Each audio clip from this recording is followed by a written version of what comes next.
hello. Good afternoon sa lahat. Good morning sa ibang mga countries. And hello to everyone. This is the... narinig ba ako? Can you say yes to... Yes, naririnig. Thumbs up? Yeah? Alright. So, I think this is first in history that we are doing a workshop. Medyo usually we have done the workshop on a per office basis, but right now again the most important thing during sa leaders call, it's always how we adapt to change. Gaano ba tayo kabilis mag-adapt to change, and can we make a negative into a positive? And so far with IMG talagang we have adapted right away. Napakabilis nating mag-adapt, very flexible, and in fact very positive kasi for the first time we will be conducting a workshop, a workshop from this is going to be every week. We're going to be conducting a workshop all over the world. And alam ko na may mga participants na hindi na makapasok sa maximum natin na capacity with the Zoom. But do not worry. We know how important it is na lahat makapagpasok sa workshop. So right after this, we will send you a schedule on when you can attend the workshop. So please tell some of your team na do not feel bad if you're not able to get into this workshop right away. Within today, we will find a way that you will be able to do it also. I know that some of you, or a lot of you, have already attended workshops, but I think you also would like to listen again sa workshop simply because you'd like to also experience what are the different versions of the workshop. So basically, today we will have three speakers. It will be me, Bart, and Noel. So we will be talking, and we hope that you will learn as much, and at the same time you'll be able to share. This is something very exciting kasi hindi lang to Zoom. Usually, in the normal workshop in the office, which we have been trying to solve, the issue will always, it cannot be done online because we would need the workbook. It is required for a person attending the workshop to be able to have the workbook. And so how can we do this online? And how do we make sure that the person attending understand that they need to fill up the workbook in order for them to really maximize the workshop. So with our new system right now, I'm very happy to tell you that right after this, we will post a website for you guys wherein as long as you attended here, and we will also email you the guidelines on how to go about it, you'll be able to get into the online workbook, and you'll be able to review everything that we have discussed today, and at the same time you'll be able to really take the exam, or shall we say the things that you need to answer, so that to equip you to really understand what we'll be talking today. And also we have some assignments for you so that you'll be able to go to the workshop too. So again, on behalf of IMG and Bart and Noel, we thank you for being here today, and we hope that you will learn a lot. And moving forward, this is a benefit for our members, and this means to say that moving forward, all our members who will join and has joined with us will no longer be having a difficulty in attending the workshop. We will make sure that the workshop will be accessible, so that they will continue to do our mission. And usually what we have done was a couple of weeks back, because of the situation, we were not able to do the workshop. So bumabawi kami ngayon. We will do the workshop, and I hope you will learn a lot. And for all of you who have already finished the workshop, welcome again. And we hope that you will log in to our new system so that you can fill up and go through the whole questions and answers in the workbook. So again, this is something first in history. We might have still some bugs. Please give us some feedback. But bottom line, right after this, I'd like you to right away go ahead and answer all the things in the workbook so that you can move on to the workshop number 2 next week. We will do this every week, and I know that a lot of people all over the world are listening. We have Israel, we have Saudi, we have Europe, we have Rome, we have everywhere. Welcome. And we have Dubai, of course, and all of the other places, Hong Kong and different areas, different countries. This is it. This is the one that you have been waiting for, so that all your members who will join you will be able to already attend the workshop, and they will learn more. All right. So let us begin. Let's go with our first slide. All right. This is workshop number 1.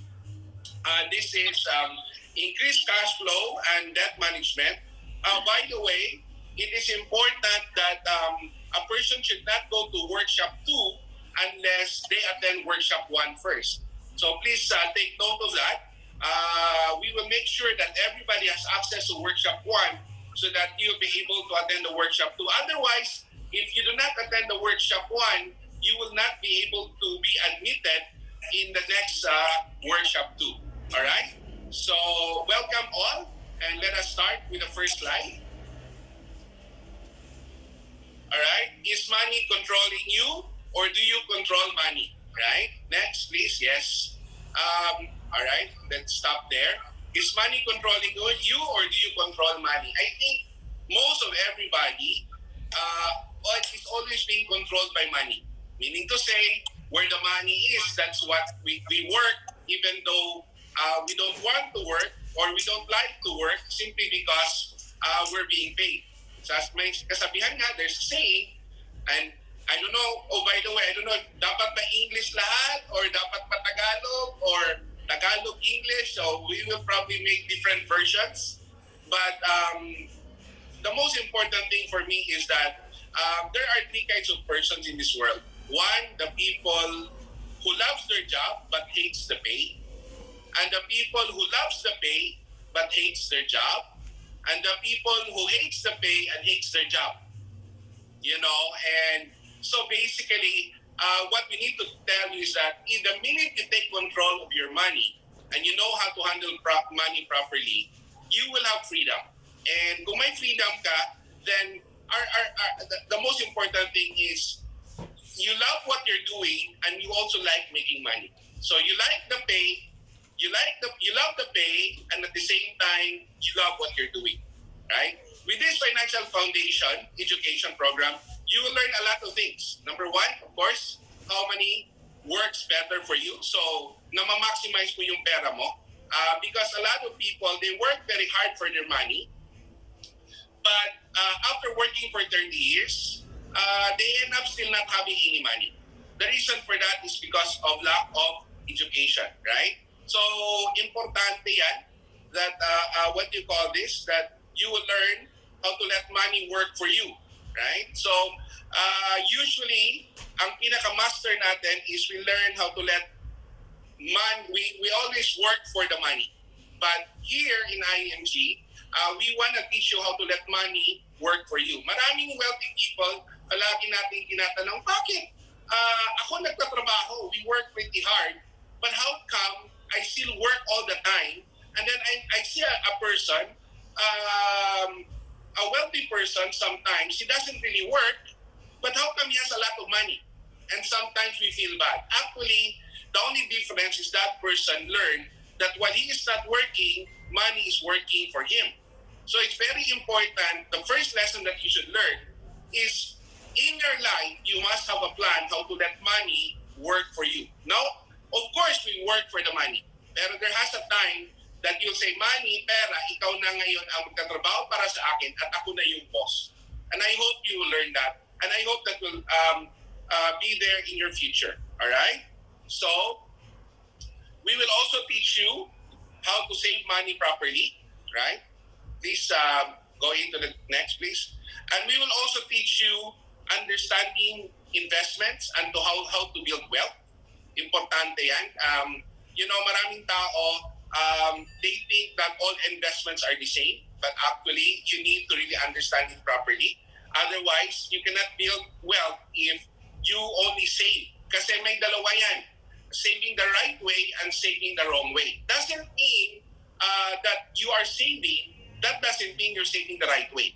By the time you understand how money works, you'll now know later on if you're saving the right way or saving the wrong way. Because what if you don't know what is saving the right way and saving the wrong way? You might be saving for the next 30 years. One day you wake up, you realize I'm saving pala the wrong way. So it's nice to learn as early as now, right? And then of course, next please, protect and preserve your money. Because one is to make money, but the other one is how do you preserve it? How do you make sure you keep it? And how do you make sure that you work for your money because for your family? Pero how can you transfer that money to your family? So you have to make sure about that. All right? Next slide, please. So if you can become your own money manager, right? Then you'll become successful. No one else will guide you. In fact, today, for the listeners today, I'd like to congratulate you for being here. I think the first thing that you'll realize is that no one else will create wealth for you except you. You don't expect your employer to create wealth for you. You don't expect other people to create wealth for you. It will be you. And if you need to understand how to create wealth, you have to learn and become your own money manager. Next slide. So, what we're going to teach you is most people work for the money, but very few people learn how to let money work for them. So yun ang talagang ituturo natin ngayon sa workshop na to. Na sana matututo kayo, you learn na one day you'll say, people will wonder, how come you're not working very hard? Pwede mo lang sabihin, because I'm not working very hard because money is working for me. I think some of you who are abroad right now, that's what your plan is. You work very hard for the money, pero alam mo na kailangan mong matutunan kasi one day sasabihin mo, money, ikaw magtatrabaho para sa akin, ako na ngayon ang boss. And that is what we call financial freedom. Alright? So let me share to you the next slide. Ito yung mga ituturo namin sa inyo. Right? Alright? These are the things that we will teach you. Number one, of course, is the membership benefit, the orientation. I think most of you who have already, before you would attend workshop 1, you would have already attended the membership benefit. No? So I hope that you already know that to attend the workshop is free if you are already a member of IMG. It's part of the benefit. Coaching, financial coaching, teaching you. So doing all the what you call this, the membership orientation, I hope that everybody listening here today already understand all the benefits of becoming a member of IMG. Right? So workshop 1 is actually to increase cash flow and debt management. Ito po yung pag-uusapan natin today. However, by the time you will attend workshop 2, it's about building strong financial foundation. Workshop 3 is building wealth asset accumulation. And workshop 4 is retirement planning and wealth preservation. And workshop 5 is building a business in the financial industry. And we will give you a bonus after you attend workshop 5. We will give you a bonus, which is workshop 6, which is actually teaching you how to create business online and how to become successful using the online tools of IMG, that you will be able to help a lot of families, educate a lot of families, just because you will attend workshop 6. All right? So again, we are welcoming you for the workshop 1, and I hope that you will graduate with us on workshop 2, 3, 4, 5, and you will join our bonus class, which is the workshop 6. And what else do I want to tell you? I want to tell you that I hope that, by the way, if you will enroll on the online workshop already, then your free class for every workshop 1, and all the workshop that you will attend, and you will answer all the questions, there will be a certificate automatically done online. So that's something very new for us also. The certificate is already done online. Your green jacket doesn't need anymore to sign the workbook manually, because the system will already the system will already monitor your attendance from workshop 1 all the way to workshop 6. So a lot of things have already been automated. So we hope that this will really benefit uh, everybody out there, and especially our international members. All right. So again, our mission of IMG, okay, our mission is to create wealth for families, no family left behind. Why am I so proud about IMG's mission? I'm so proud about IMG's mission simply because while other companies' mission is to create wealth for the company, other other companies' mission is when you work for a company, the main mission of that company is not to create wealth for you, but to create wealth for the company, right? Because they pay you a salary. This is one thing that when you are doing with IMG is to create wealth for your family.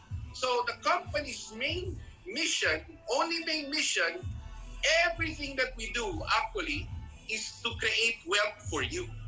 So I am so proud to be part of this company because the company itself is really position itself, and it doesn't just talk about it.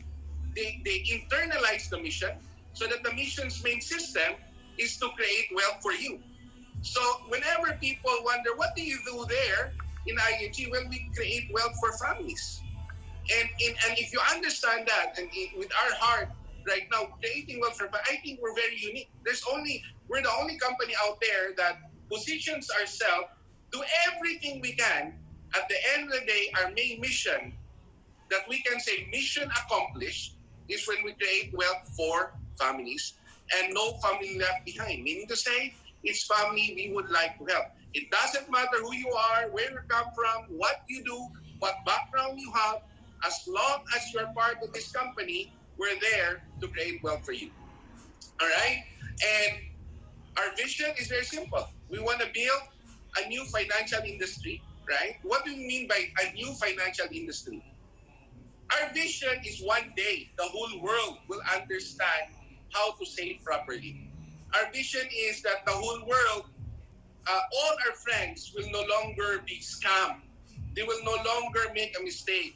That they will retire properly because the new industry understand how to save properly. The new industry understand investment.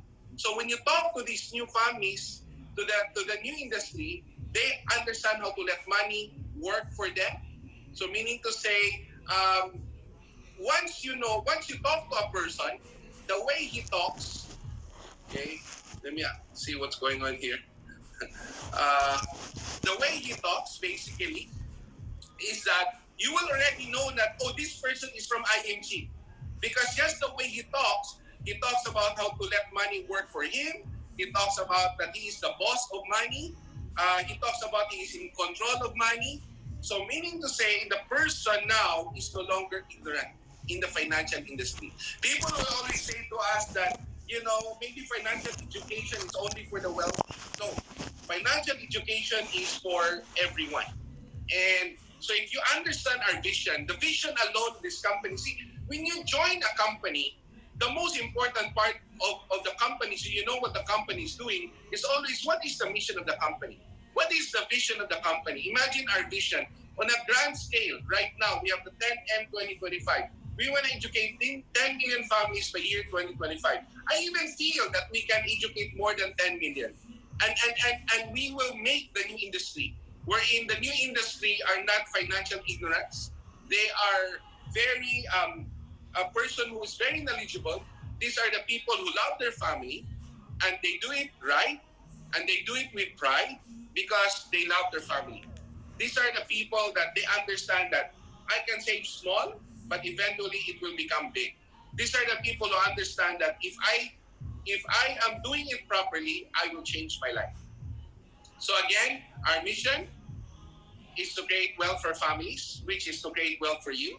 Our vision is to make sure to create the new financial industry that will change a lot of people's life, because they are now understand exactly what retirement savings, understand exactly how money works, understand mutual fund, and these are the people who love their family.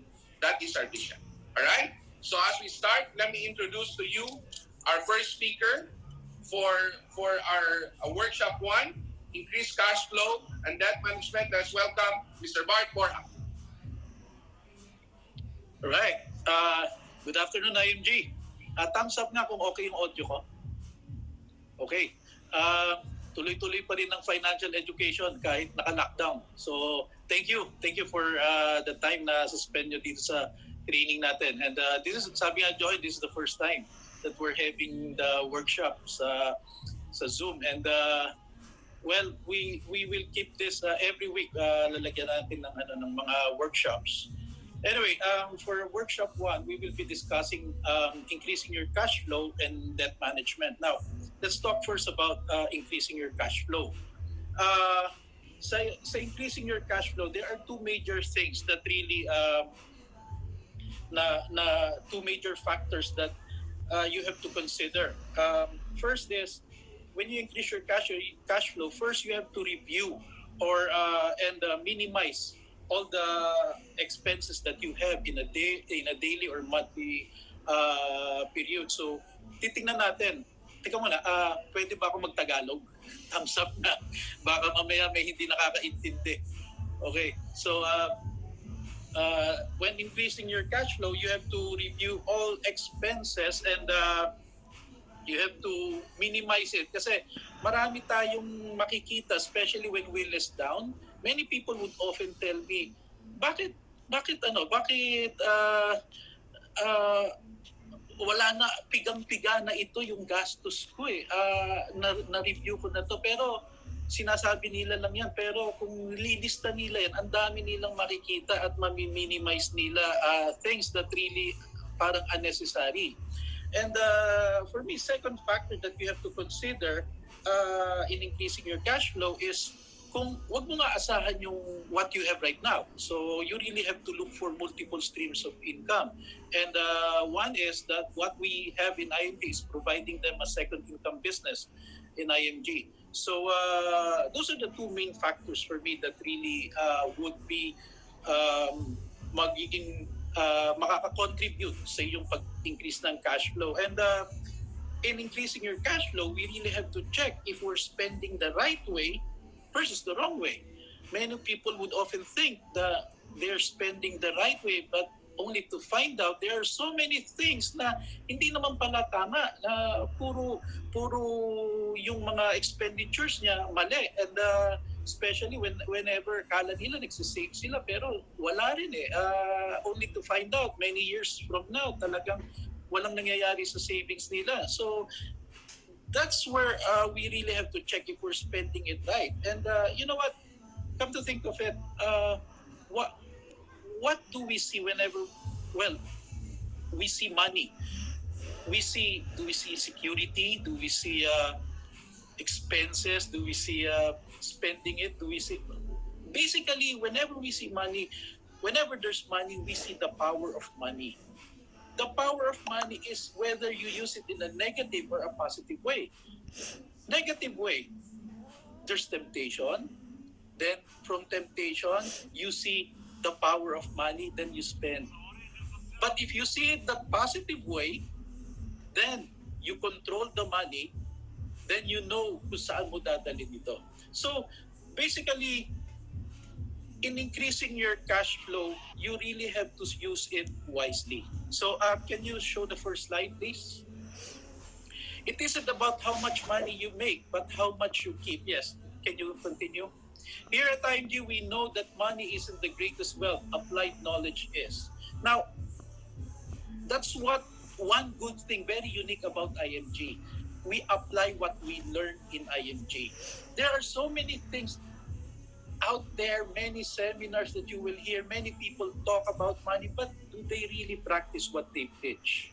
And here in IMG, many people would often think, magtatabi naman ako ng pera, or I will, maganda yung na-talk na i-apply ko ito, pero dito sa atin sa IMG, we make sure you have your own health care, you have your own life insurance, you have your own mutual funds, you have your own other investments. So basically, ina-apply natin what we teach here through our financial foundation. Hindi tayo puro talk dito, hindi tayo puro learning, but we really apply what we've learned in every principle that we dito sa sinasabi natin sa IMG. And many people before, whenever they talk of opening up, especially the new ones, when they open up their own savings plan, they think of is it really necessary? Do I really have to open whenever I just want to do the business? Those are the things na parang hindi nila naiintindihan pa talaga. Now, actually, the reason why we're owning our own savings plan, the reason why we're opening our mutual funds, the reason why we have our life insurance is because we want to make sure that whenever we teach somebody, we know that they are applying what they've learned in this business. Second slide, please. Now, many would all pakiran down na yung buong slide. Okay. Sometimes discover 1,000 to 10,000 that you did not know you had, cost of wasting 67 pesos a day. You know what? Yan ang minsan hindi natin nakikita. Spending yung yung Starbucks, magkano Starbucks? 100 to 120 pesos per cup. So that's money down the drain. So you have to learn where your money is going. Understand some misconceptions in defining assets and liabilities. And from your cash flow, you will know the tax advantage of being a business owner and see the potential of earning some money with IMG. So these are the things that you will learn. So basically, ang kailangan natin maintindihan saan napupunta ang pera natin. From there, malalaman natin kung tama ang paggastos natin or not. Now, sasabihin nila minsan, ang kuryente ko ganito kalaki, wala na akong magagawa, piniga ko na. You know what? Sometimes talagang kaya pang pigain eh. Or even yung mga utility bills mo, mga cable mo. So those are the things pag-uusapan natin dito. Next slide.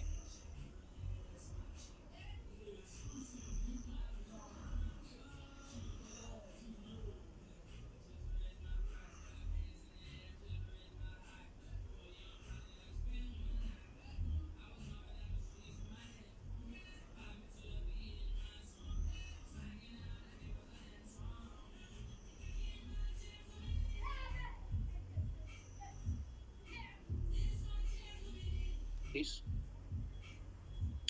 There are two ways to increase your cash flow. Again, nasabi ko to kanina, reduce your expenses. Okay? Mamaya, check natin saan ba tayo pwede makapag-reduce. From there, makikita natin na, oo nga pala, no? Hindi ko naman pala kailangan ito. So, one thing, we have to really reduce. Kasi most people sasabihin nila, etong natanggap ko, kulang pa nga ito eh. Itong natanggap ko, parang salang-sala na ito. So, there's no way for me to reduce my expenses. Pero you know what, if you list it down and you will check, talagang marami ka pang pwedeng i-reduce sa mga expenses mo. Second is, make more money. And that is what IMG has in store for everybody. To build a second income business in IMG. Be a financial broker, independent financial broker in this business. Now, kung talagang hindi kita, hindi nakasya at kulang yung mga tinatanggap mo lahat ngayon, then do not depend on what you have right now. You have to increase or look for other streams of income, and that is through building your own business in IMG. Next slide. Yan, ito ang mahirap. People live in either circle. Most people sa A, you will see, they save, they prioritize their savings, then from what is left, they spend. Okay, so basically yung lifestyle nila, pinagkakasya nila on what is left after saving money. Etong problema nasa B. Most people mag-a-attempt lang to save because they prioritize their expenditures. They prioritize their expenses. So from what is left, puro attempt na lang to save. So walang nangyayari. Ang tanong ba, may natitira ba every month? If you will try to spend everything, pay your bills, pay your whatever binabayaran mo in a month, after that, may natira ba? Is it enough for the things that you really have to set aside for your family? So many people, okay, what we really ang karamihan is whenever they receive their income, they they pay off their debt. They, from what is left, they spend, they pay their bills, everything. So as a result, they become broke. And what IMG is really telling everybody is whenever you receive your income, you have to save first. Then for what is left, you also invest your money for your future. Then from what is left, that is your wealth. From doon mo pagkasyahin yung lifestyle mo. And it will be small, probably as a start, but eventually when your investments, your savings grow, then you can tell yourself you're secured. Now, there are so many ways to really to cut down your, and kung what is left, you really have to pagkasyahin lang from your lifestyle. Let's find ways to save more and spend less. Pay yourself first, okay? You pay a lot to things na hindi naman pala kailangan, but you forgot to pay yourself. The person who really is earning, the person who is really working, you forgot to pay that person, and that is you. Okay? So next slide, please. Yes, there. You have to pay yourself first. Would you rather pay your family or your children or your future and then spend what is left? Or spend first and try to save what's left for your family, children, and future. So, dito, this is money down the drain. Whenever you spend first, then from what is left, yan, saka mo na lang iisipin ng pamilya mo.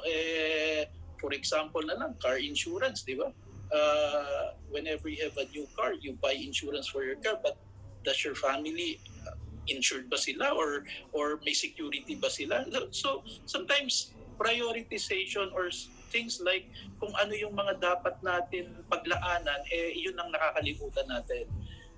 Next slide, please. Ito. Now, let's go down to actual. Okay? From this chart, this will tell you or this will show you whenever you list down all your expenses, your total expenses in a day or in a monthly basis. Okay? So from this chart, you can list down everything. So you will be on track of what you spent for the day or for the month. So from there, you will really see if you're really spending the right way or you're spending the wrong way.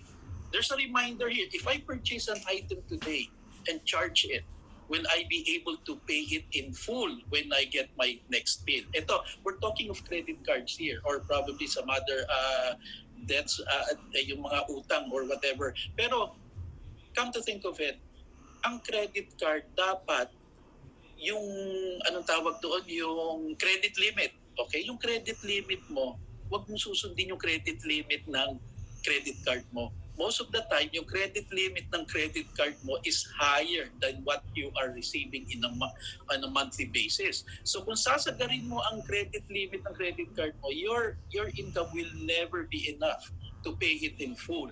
And when you don't pay it in full, patay ka. Then you don't have no choice but to consider their monthly interest rate of 3 to 3.5%.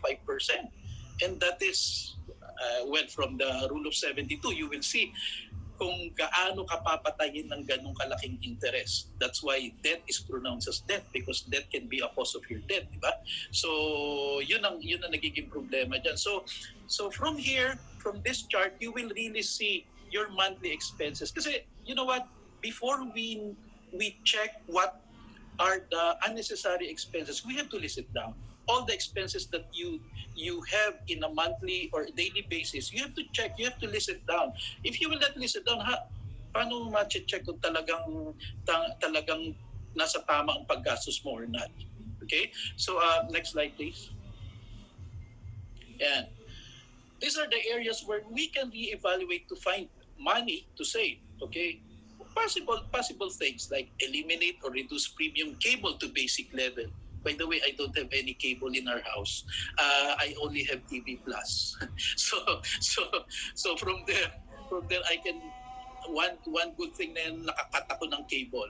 And minsan titingnan nyo, you have like 100 to 200 channels in your cable. Why don't you pero kung titingnan mo, baka 5 channels lang ang pinapanood mo or the most 10 channels. So from here, you can really cut on your premium cable expenses. Number two, reduce number of lattes, alcohol, cigarettes each month. Buti na lang hindi ako nag-alcohol tsaka cigarettes. Pero you know what? Ito ang isa naging problema na nakakausap ko ng mga millennials. Okay?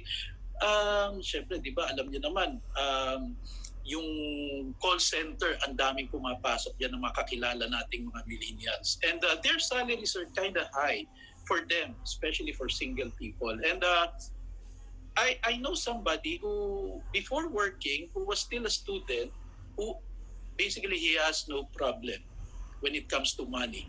But when he started working, this person suddenly nagre-reklamo na kulang daw yung pera niya. Eh nung wala nga siyang problema sa nung wala siyang trabaho, ngayon na nagkatrabaho, nagka-problema. Now, when we check what the expenses are in a month, there we find out na ang dami palang Starbucks in a day. At least 3 cups a day. So from there, talagang nakikita mo ang expenses talagang unnecessary. Eh nung wala namang sweldo, wala namang trabaho, hindi naman nagsa-Starbucks ito, paminsan-minsan lang. Pero again, alcohol, nagkakaroon ng Friday club, nagkakaroon ng mga kung ano-anong club para mag-inuman lang. And the cigarettes, yan, well, mahal na rin yan. Anyway, number 3, you eat out early. Choose happy hour menus. By the way, I don't eat out if it's not a meeting. So I don't really spend much on eating out. And happy hour menus kung pwede, tigilan na natin yan. Kasi at the end of the day, ito pa rin, gastos pa rin yan. Pero kung there are things na hindi mo maiiwasan din, do it on a happy hour basis, yung wherein the prices of food and drinks are really low. Reevaluate your property and casualty insurance regularly. So, yun ang tinitingnan natin. Baka mamaya sobra-sobra na binabayad natin mga premiums for this one. Bring packed lunch. I remember when I started working sa PNOC after graduation, I just bring lunch, packed lunch. So, I don't spend much sa mga canteen kasi andun na yung hanggang merienda ko na yun. Yan. Cancel gym membership you don't use. Find alternate ways to exercise. Actually, you don't really have to sabi nga nila, yung pagmalaki na dyan, that's reality after 40 years. Anyway, pero the point is, it's okay to exercise, but you don't have to pay much sa mga gym memberships. I remember when Gold Gym started in the Philippines, I immediately paid yung 1 year. But sa 1 year na yun, parang 3 beses ko lang yata ginamit. Pero anyway, so those are things na sometimes sa gym nga, kung kailan nandyan na, sa katatama rin eh. So those are the things na we really have to check kung talaga you can do exercise naman by jogging in your in your village or sa mga park. Next is cancel magazine subscription. So automatic renewal. So sometimes yan, again, parang gym din yan, na pag nandyan na, minsan mas tatamarin kang basahin, pero minsan nahanapin mo pag wala naman, pero pag nandyan na, lalo naman hindi babasahin. So let's evaluate this. I'm not saying na cut mo, pero evaluate mo kung how, in terms of sa paggamit mo, check mo kung talagang napapakinabangan mo ito.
Next is organize errands and carpool with others. Yan, makakatipid ka sa gasolina. Especially, I see people, they live in the south, like mga Binyan, mga Santa Rosa.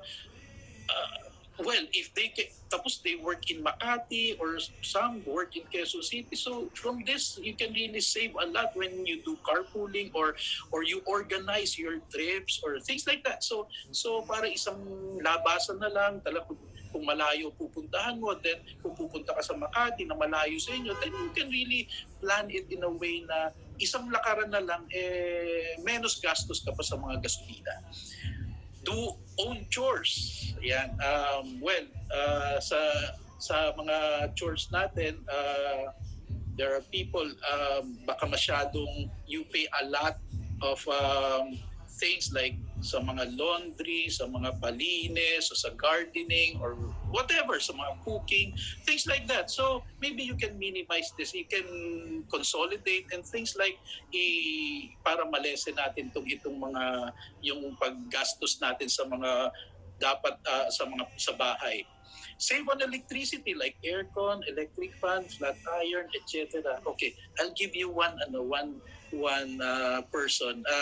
He's not ashamed of telling this to everybody. He's a very good friend of mine. He's one of the owners of McDonald's, Young family. You know the Young family, napakayaman nito. His name is Greg Young. And all his life, he never used an aircon in his house. He lives in Alabang, pero he never uses an aircon because he finds the room temperature, the outside temperature already enough for him. Just imagine, hindi ko na masabing kuripot or whatever, pero sinasabi ko nga sa kanya, Panay, why don't you give yourself comfort? Sabi niya, that's comfort for me. So anyway, pero these are the things. We can save on electricity and by checking on, sometimes pag naiiwan natin ng aircon nakabukas or yung electric fan, flat iron is one thing na napakalakas sa kuryente. So, yun ang tinitingnan natin dapat pag mga appliances natin.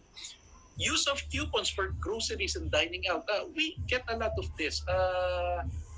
Especially like mga SNR, mga Walter Mart, yung mga groceries na ito, they provide coupons wherein you can save for every item. So we can again, these are part of cutting down on cost of what you spend in a month or in a day. Okay, so next slide please. Again, we want to reevaluate and find ways to save. Number 12 is own your own business for tax deductions. Many people are not aware of this. If you have your own business, some of your expenses in your house or in whatever you do, so you can put this as tax deduction for your business. So again, another way to save it. Next is consider buying used cars. Hindi yata ako makaka-relate dito buying used cars. Actually, you save a lot because buying used cars, especially yung 3-year-old car, hindi pa masyadong gastado ito, 3 years old ang history niya, pero you know what, it's already 40 to 60% depreciated sa price. So if you really want, all you have to do is check the condition. Buying used cars talagang is really big savings dito sa part ng buyer to.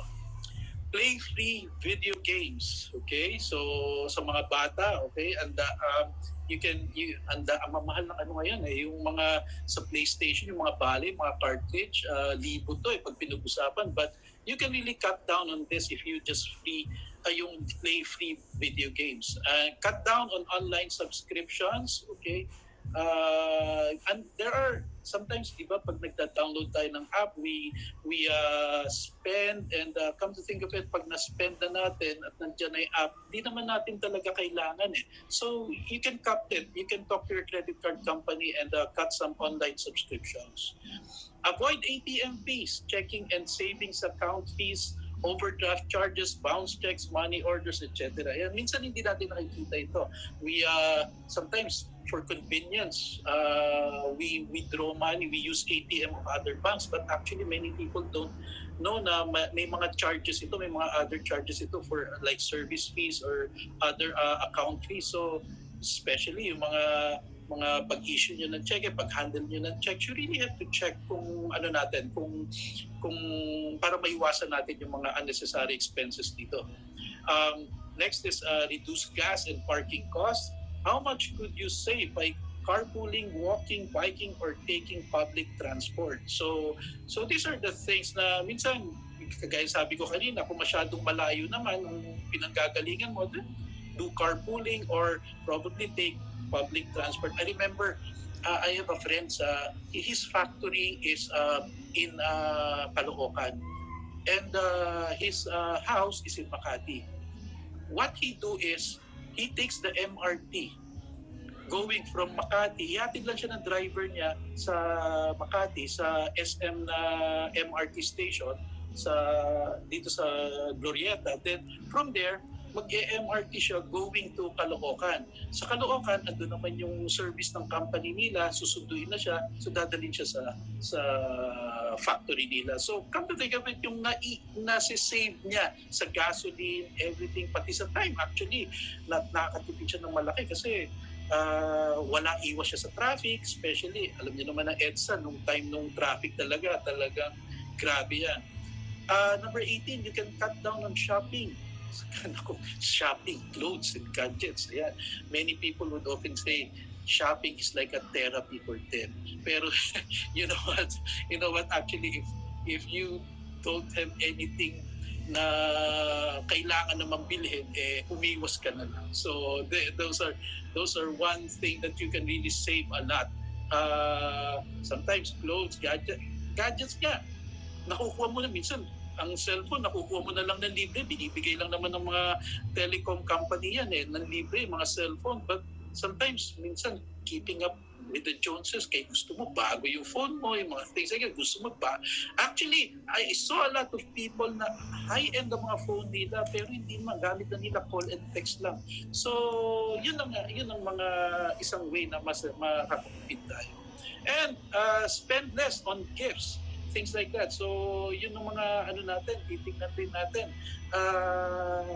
Hindi naman natin kailangang magpagarbo when it comes to gift giving or hindi naman natin kailangan talaga to impress anybody.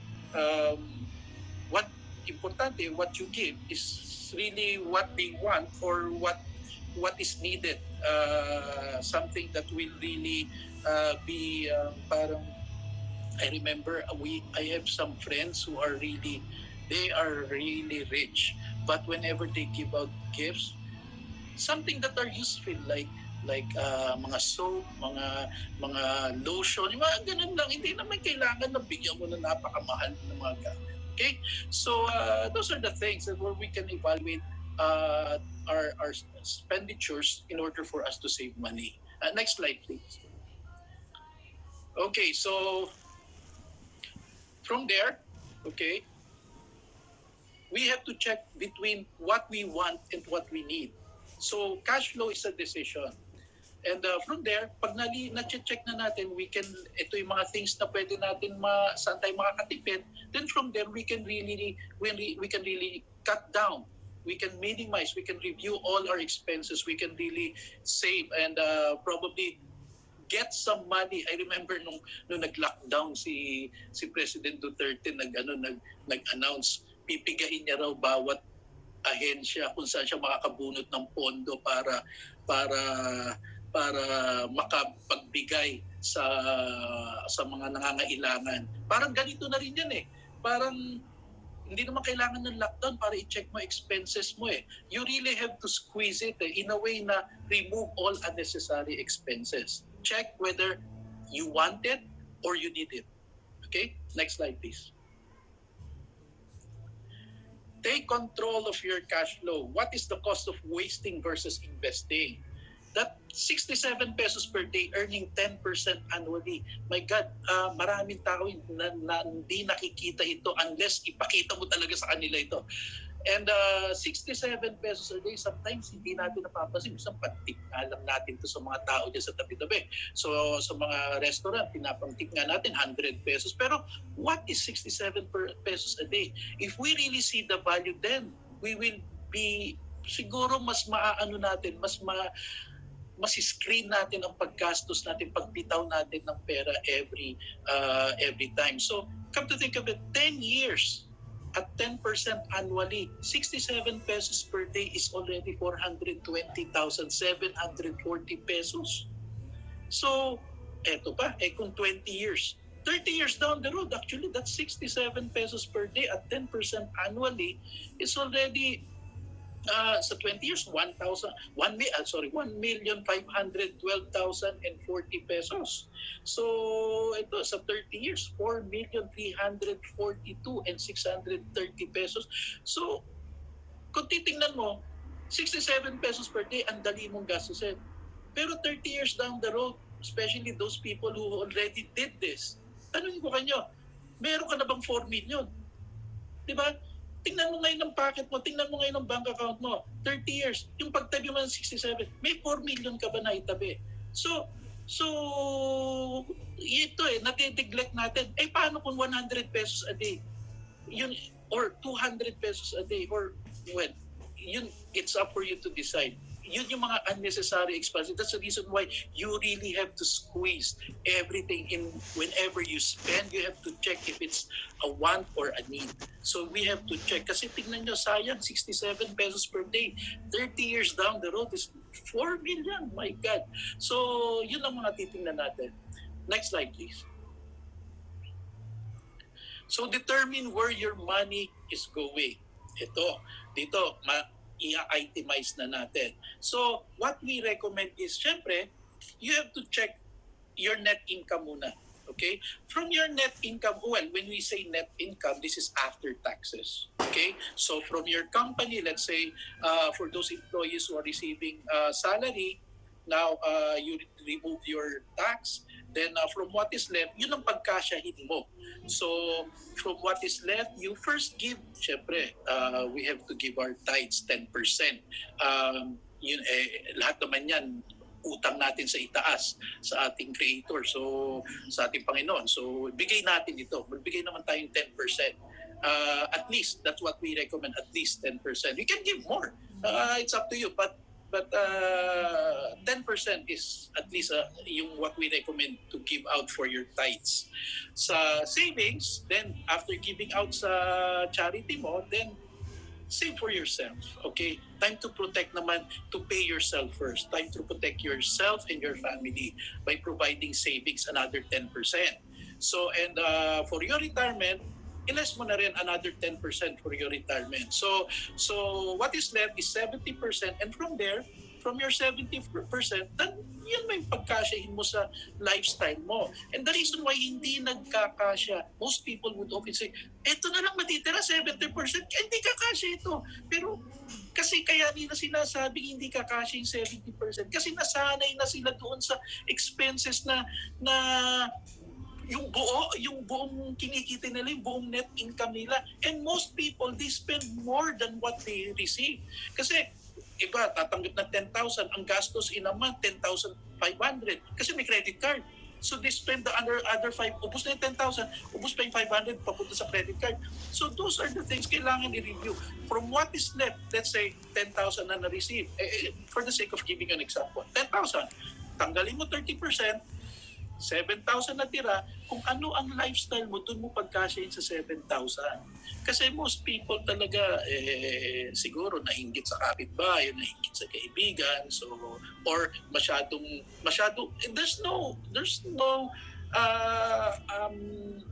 there's nothing wrong naman kung i-reward mo sarili mo.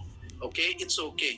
But come to think of it, yung savings, providing retirement for yourself and for your family is already rewarding yourself. well, you can reward yourself through material things. But pero pagkasyahin mo pa rin doon sa 70% na titira mo. So, this illustration, makikita mo, living expenses for the month, housing, food, transportation, insurance, debts, entertainment, recreation, clothing, medical expenses, schooling, miscellaneous. Those are the things na i-list down mo. Okay? From letter A, you list down net spendable income, magkano lang ang natira. Yun ay yung less 30%, so 70% na lang ito. And minus mo yung total living expenses. So A minus B, that is your deficit. Actually, kung may sobra dito, pag na-deduct mo na yung living expenses mo, kung ano yung natira sa A, kunyari sa A, 70%. Sa 70%, na-cut down mo sobra yung total living expenses. What is left doon, pwede mo pa idagdag sa savings mo eh. Those are the things. So, kailangan i-list down natin all our expenses in a day or in a month. Okay? Next slide, please. Determine your assets, liabilities, and net worth. Okay? We all know assets minus liabilities equals net worth. An asset is something that has monetary value. Okay, what is liability? It's a claim on your asset, so something that can be deducted from your asset. And what is net worth? That is your assets minus liabilities. Okay, if you're using, let's say, house, yung house mo, is it an asset or a liability? Kung nakatira ka dito, that's an asset. Okay? Pero if you have a second house na wala naman nangyayari, na sayang, bumili ka, lumipat ka ng ibang bahay, tapos nakatenga isa mong bahay, then that house becomes a liability because it doesn't put money in your pocket. Pag paparentahan mo, then it becomes an asset. Okay? So those are the things. Kotse, is it an asset or a liability? So it's actually liability because it doesn't put money in your pocket. It's a liability. Jewelries. Many people would often say, I'll buy, lalo na yung mga karami kong kilalang OFW, bumibili ng mga ginto. No? Pero they see it as an asset. Pero actually, if you will just keep it in your closet, in your safety deposit box, it becomes a liability. So, those are the things. Kung yung pinambili mo sa jewelry na yun, nilagay mo na lang sa mutual funds, then kumikita pa yon. Okay? And kayo, as a person, tanungin niyo sarili niyo, are you an asset or a liability sa family niyo? Pag sinabi sa inyo ng apo niyo na, Mami, doon ka muna sa kabilang bahay, kay kuya ka muna kasi may bisita ako, then you're a liability dahil pabigat ka sa kanila. Pero kung ikaw amoy anong tawag dito, oil of wintergreen, pero pinagkakaguluhan ka pa rin, asset ka. Diba? So those are the things. You become an asset or you become a liability. Whether yung property mo, you can describe it as an asset or a liability. Ikaw din mismo as a person, you become an asset or a liability to others. Okay? Kung ikaw, pabigat ka sa lipunan, hindi ka nakakatulong sa lipunan, lalo na yung mga pasaway ngayon sa COVID. Binigyan na nga ng ayuda, pasaway pa din. Yan ang mga liability talaga. So anyway, yun ang ano natin. Let's be an asset.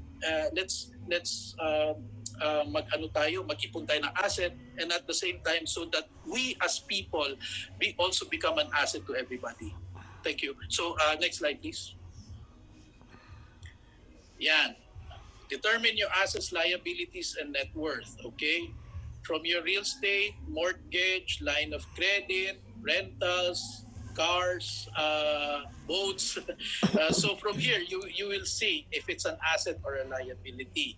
What's the net worth? Okay? So from this chart, you will see if it's asset or liability, and doon mo ma-check kung if it's something na valuable or not.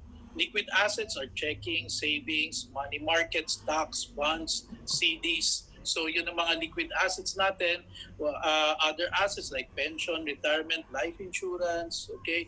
Then we also have like yung mga liabilities, mga debts, credit cards, other other ano natin, mga loans natin or whatever. So yun yung mga from here ma-determine natin what is left, and from there our net worth doon makikita natin if we are on the negative side or in the positive side.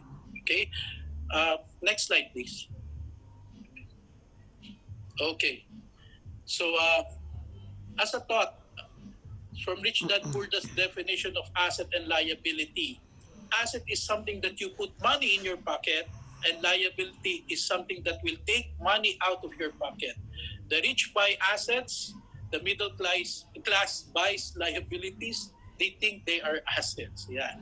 What do you think? Buying a new car is an asset or liability? Of course. Liability.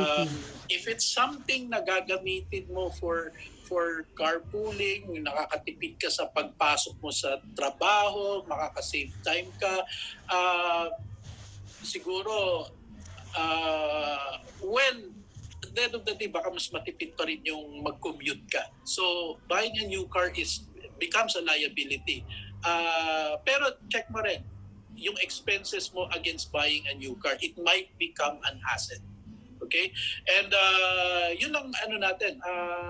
Generally, sa pagbili ng kotse, we can consider buying 3 to 5-year-old car. It's still new. Basically, it looks and performs new like a new car, pero the price is like 40 to 60% lower na. What about branded shirt, shoes, bags, etc.? So yan ang ano natin. Sometimes kasi a shirt, pag ordinary shirt, 200 to 500 pesos, pero pag nilagyan mo na ng logo, nagiging 3,000 to 5,000 pesos. So but there's no difference actually. It's just the logo that's the main difference between the two. So titingnan na rin natin. So if we can save a lot on this, then we do it to really squeeze on the budget. Okay? So I guess that's only for my take right now. Mamaya babalik kami. So at this point, I would like to introduce to you our next speaker, our master builder, Mr. Noel Arandilla. Thank you guys. Thank you so much. Okay, good afternoon. So, next slide, no? My topic, getting out of debt. Ito yung, next slide, please. Getting out of debt, yes. Paki-open na lang lahat, no? Ito yung pinaka number one, no, na nakapagbigay ng stress sa maraming tao, ang utang. So, living debt-free is a less stressful way of life. Actually, hindi lang less stressful. You have peace of mind. So, just imagine the day when you had no debt or payments, no? Wala ka na binabayarang utang. Just imagine. So, let's spend about 10 seconds. I-imagine mo lang, isipin mo lang ngayon na wala ka ng utang na binabayaran. How does it feel? Sige, mga 10 seconds ha, wala ka ng utang na binabayaran. How do you feel? How does it feel?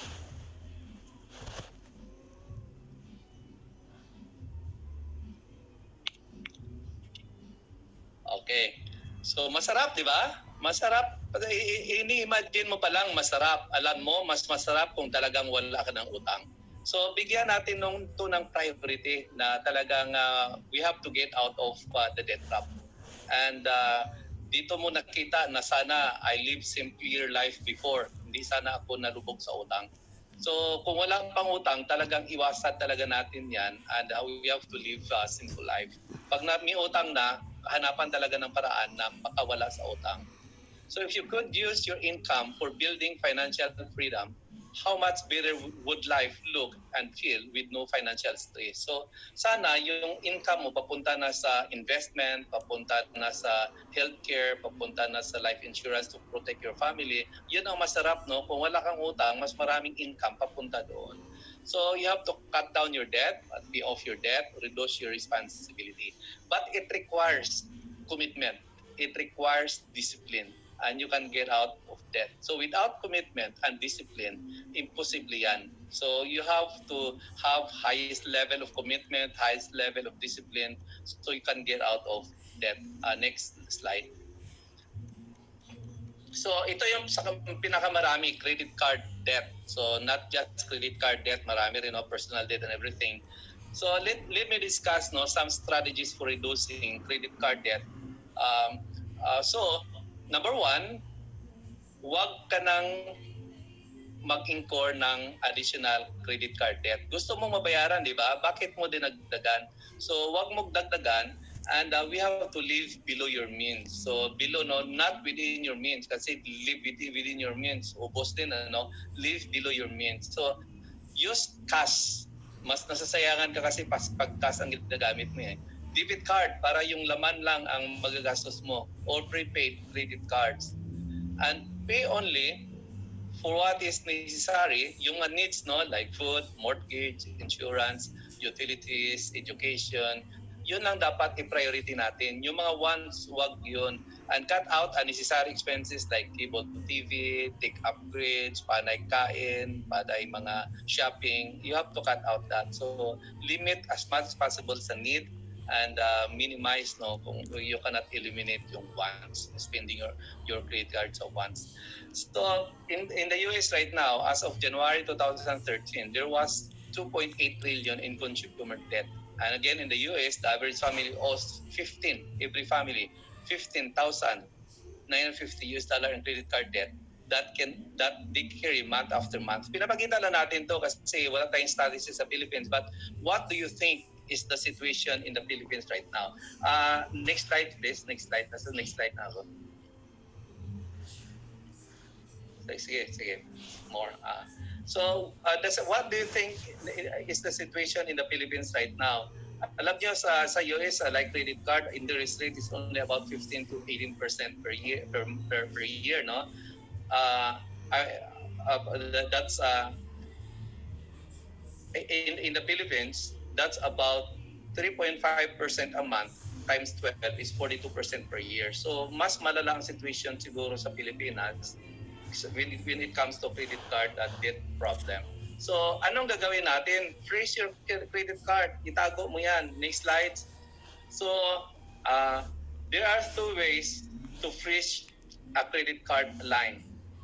The objective why you freeze your credit card is for you to get out of debt and begin living within your income means. So, live below your income means. So, credit line freezing is done in two different ways. Number one, contact the creditor, the credit card, the bank, ask them to freeze the credit limit and not offer any more credit. Kasi minsan, proud pa tayo, in-increase yung credit limit ko from 100,000, ginawang 500,000, ang galing ko. Actually, mas disadvantage yun kasi mas maraming pwede mong utangin, malulubog ka. So, mas lower ang credit card limit, the better actually. Number two, the other is to be disciplined and stop using the cards. So take the credit cards out of your purse, wallet, and put them in a safe, hidden spot. Itago mo lang as much as possible. Wag na wag mong dadalhin, no? So next slide, next page. Credit line freeze. Once a credit line is paid off, so bayad na. Bayad mo na yung credit card mo, 100%. Wala nang balance. Is it good? Is it a good idea to close the account? Actually, false, no? We don't promote the closing of all your credit lines because credit scores are important. And the higher the credit score, the better the loan terms you'll receive if the need arises. So, pang emergency pa rin, nandyan pa rin ang credit card. May disiplina lang ka how to use properly your credit card. And did you know the average family spends about 25% of their income on taxes and about 10% on servicing debt? Hindi yan, servicing pa yan. Hindi pa yan kasali sa binabayad ng interest sa mga servicing yan. Next slide. Next page. Are you a creator of a habit? So, ito exercise, no? I don't know kung makita niyo yung kamay ko. Clasp your hands together. Parang ganun. Makita niyo ba? Makita ba? So, na-clasp na niyo yung hands pag ganito. Which thumb is on top? Sa akin, ang thumb sa top is sa kaliwa eh. Sa inyo, anong nasa top? May iba sa kaliwa, may iba sa kanan, di ba? Ako nasa kaliwa yung top. Okay? About sa inyo, ano na sa inyo? May right, may left, gano'n, di ba? I-try nyo baliktarin. kung nasa kaliwa yung thumb mo, baliktarin mo o tanggalin mo ulit, ipababa mo na nasa ang right ang sa taas. Hindi ka comfortable, di ba? You're not comfortable. Mahirap. So, kung nasa kasanayan mo na gano'n, nasa left, madali. Pero baliktarin mo, are you comfortable? Mahirap, di ba? So, you're not comfortable pag baliktarin mo. Another exercise. Cross your arms like this. Cross your arms. So, which arm on top? Sa akin, ang arm on top is on the right side. So, kayo, anong nasa top? Right side or left side? Okay. Ngayon, baliktarin mo. Kung sa akin sa right side ang top, sa baliktarin mo, sa down siya. Hirap, di ba? Hirap siya. So, talagang mahirapan kung you're not comfortable doing it kasi sanay ka na eh. So, parang nasa motor mo na yun ang habit na ginagawa mo. So, that kind of habit, ganun din ang habit natin, how we handle our money, how we manage our money. So, pagkatanggap mo ng sweldo, ano ba ang nakasanayan mo? So, most of the time, pag nakasanayan mo ng gastos kaagad, gastos dito, talagang yun din ang gagawin mo, mahirap i-change ang habit mo na unahin mo yung savings. Pagkatanggap mo ng credit card mo, pag ginagastos